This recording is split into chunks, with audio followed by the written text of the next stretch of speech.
Hello friends, welcome to spicy masala taste. இன்றைக்கி நம்ம வீடியோவில் என்ன பார்க்க போகிறோம்னா வெண்டைக்காய் ஃப்ரை ரெசிபி தாங்க பார்க்க போகிறோம். இது வந்து வெரைட்டி ரைஸுக்கு, தயிர் சாதத்துக்கு, ரச சாதம், இந்த மாதிரி எல்லா ரைஸ் கூடயும் சூப்பராக இருக்குங்க. நம்ம வந்து ஸ்நாக்ஸாக கூட சாப்பிட்லாம், ரொம்ப சூப்பராக இருக்கும். வெண்டைக்காயில் வந்து வளவளப்பு அதிகமாக இருக்கும் இல்லைங்களா, அந்த மாதிரிலாம் எதுவுமே இருக்காது, ரொம்ப சூப்பராக இருக்குங்க. இப்போ நீங்கள் எவ்வளோ மொறுமொறுப்பாக இருக்குதுன்னு உடைக்கும் போது உங்களுக்கு சவுண்டு கேட்குங்கன்னு நினைக்கிறேன்.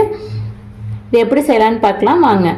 இங்கே பாருங்கள், வெண்டைக்காயெல்லாம் எடுத்துகிட்டு உள்ளுக்குள்ளே இருக்கிற விதை பகுதியிலே எடுத்துகிட்டு இந்த சைஸில் வந்து கட் பண்ணி வச்சுருக்கேங்க. இந்த சைஸில் வந்து கட் பண்ணி வச்சா சரியாக இருக்குங்க.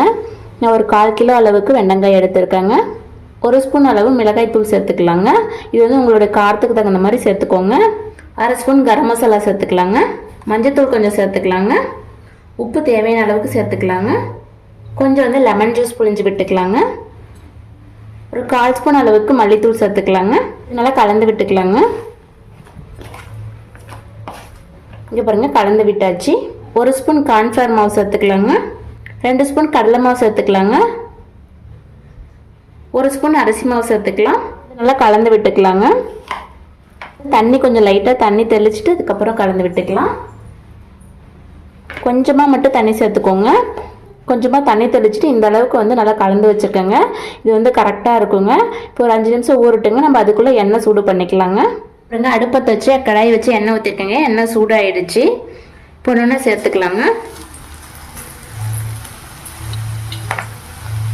அடுப்பு மிதமான தீயில வச்சு வேக வச்சு எடுத்துக்கலாங்க. 1 சைடு வெந்து வரட்டுங்க. அதுக்கப்புறம் திருப்பி விட்டுக்கலாம். பாருங்க, 1 சைடு வந்துருச்சு. நம்ம கலந்து விட்டுக்கலாங்க. நல்லா கலந்து விட்டுட்டு அதை நல்லா பொன்னிறமாக வர வரைக்கும் பொரிச்சு எடுத்துக்கலாங்க. பொன்னிறமாக நல்லா வெந்து வந்துருச்சுங்க. இப்போ எடுத்துடலாம்.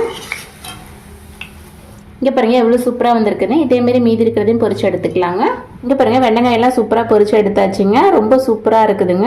நல்லா மொறுமொறுப்பாக இருக்குதுங்க.